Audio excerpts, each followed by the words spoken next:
બાદ બનાસકાંઠામાં ખનીજ માફિયાઓ બેફામ બન્યા છે। અધિકારીઓથી બચવા સરકારી કાર પાછળ લગાવ્યું જીપીએસ।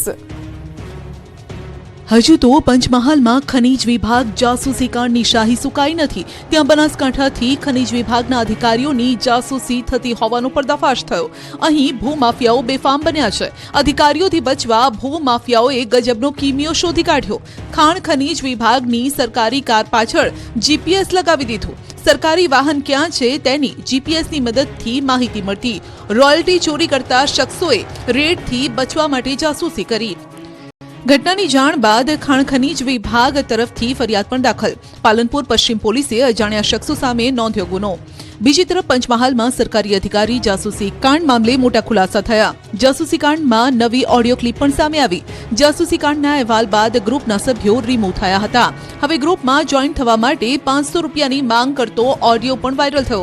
વોટ્સએપ ગ્રુપમાં ખાણ ખનીજ માફિયાઓએ અલગ અલગ ગ્રુપ બનાવીને અધિકારીઓના લોકેશન શેર કરી જાસૂસી કરતા હતા। હવે ફરી આવા અલગ અલગ ગ્રુપ માટે 500 રૂપિયા ચૂકવીને સભ્ય બનવાનું ષડયંત્ર બહાર આવ્યું। સાબરકાંઠામાં વેપારીએ 1 કરોડ દેવું થતા 65 લાખની લૂંટનું તરકટ રચ્યું અને પોલીસે ગણતરીના કલાકોમાં પર્દાફાશ કર્યો। સાબરકાંઠામાં 65 લાખ રૂપિયાની લૂંટનો કેસ પોલીસે પોતાની કોઠાસૂઝથી ગણતરીની મિનિટોમાં ઉકેલી નાખ્યો છે।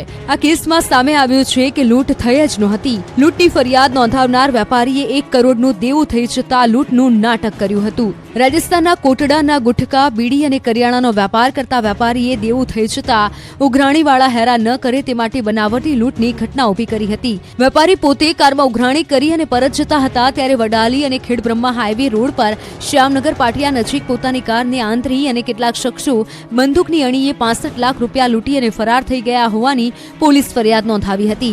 જોકે પોલીસે તપાસ કરતા શંકા ઉપજી અને અંતે વેપારીનો ભાંડો ફૂટી ગયો અને વેપારીએ કબૂલાત કરી લીધી કે તેને દેવું થઈ જતા લૂંટનું નાટક કર્યું હતું।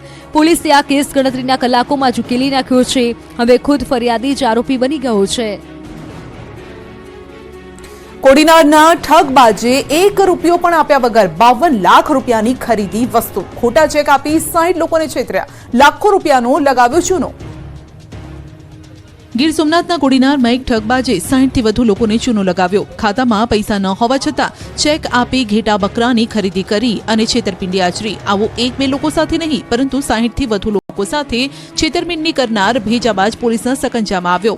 ગીર સોમનાથના કોડીનાર પોલીસમાં વડનગર ગામના જેશાભાઈએ બાઇક વેચાણ બાદ ચેક બાઉન્સ થયાની ફરિયાદ નોંધાવી, જે કારણે વેરાવળનો ડારી ગામનો અમર હાજી જીકાની ચાલનો પર્દાફાશ થયો। આ શખ્સે બાઇક ખરીદી 3.40 લાખનો ચેક આપ્યો હતો અને જે ચેક બાઉન્સ થતા બાઇકના માલિકના પગતળેથી જમીન ખસી ગઈ। આ ઠગબાજે કોઈની ભેંસ તો કોઈના બકરા તમામ વસ્તુની ખરીદી કરતો હતો અને ચેક આપતો, પરંતુ તમામના ચેક બાઉન્સ થતા અંતે કોડીનાર પોલીસ વેરાવળના ડારી ગામના ભેજાબાજ શખ્સને શોધી કાઢવા માટે તપાસ આદરી। પૂછપરછમાં ખુલાસો થયો કે અમર હાજી જીકાની 1-2 નહીં પરંતુ 59 લોકોને છેતરી ચૂક્યો છે।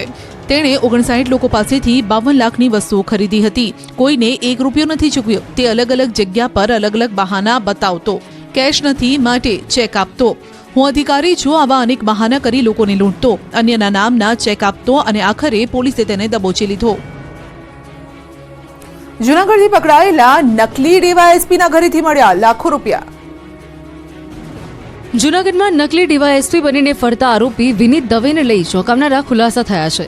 તપાસમાં આરોપી પાસેથી રોકડ સહિત 20.98 લાખનો મુદ્દામાલ મળી આવ્યો છે।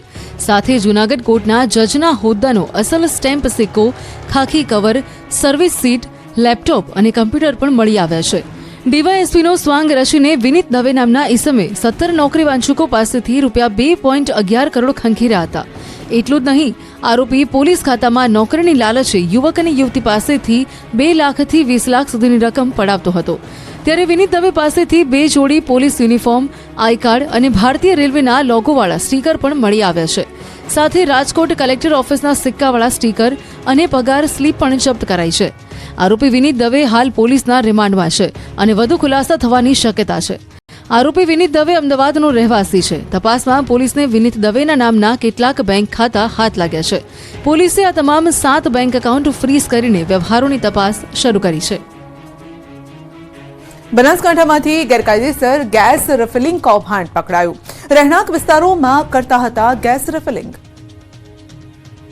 તમારા ઘરે આવતો ગેસનો બાટલો પૂરતા વજનવાળો તો આવે છે ને? આવું અમે એટલા માટે કહી રહ્યા છીએ કેમ કે બનાસકાંઠાના પાલનપુરમાં ઠગબાજો ગેસ રિફિલિંગ કરતા પકડાયા છે. બનાસકાંઠામાંથી ગેરકાયદેસર ગેસ રિફિલિંગ કૌભાંડ પકડાયું છે.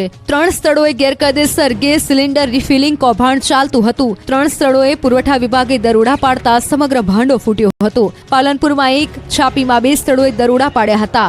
અહીં 3 સ્થળોએ દરોડા પાડી કુલ 292 ગેસ સિલિન્ડર જપ્ત કર્યા છે. 4 વાહનો, 3 દુકાનો સીલ કરી છે. રિફિલિંગ કરવાના સાધનો, રિક્ષા સહિત કુલ 1,50,000નો મુદ્દામાલ પોલીસે કબજે કર્યો છે. આ બીજા બાજુ રહેણાંક વિસ્તારોમાં ગેસ રિફિલિંગ કરતા હતા. ગુજરાતના પેરિસ ગણાતા મોરબીની સુરત થઈ ગઈ છે બદસુરત. તંત્રના પાપે લોકો ગંદકી વચ્ચે રહેવા મજબૂર. મોરબીના ઘડિયાળ ઉદ્યોગે સમગ્ર વિશ્વમાં ડંકો વગાડ્યો છે. સૌપ્રથમ ઘડિયાળ ઉદ્યોગના પાયા મોરબીના લાતી પ્લોટ વિસ્તારમાં નખાયા હતા અને હાલમાં આ લાતી પ્લોટ વિસ્તારની હાલત અતિશય બિસ્માર છે, જેના કારણે અનેક ઉદ્યોગો ભાંગી પડ્યા છે. લાતી પ્લોટ વિસ્તારમાં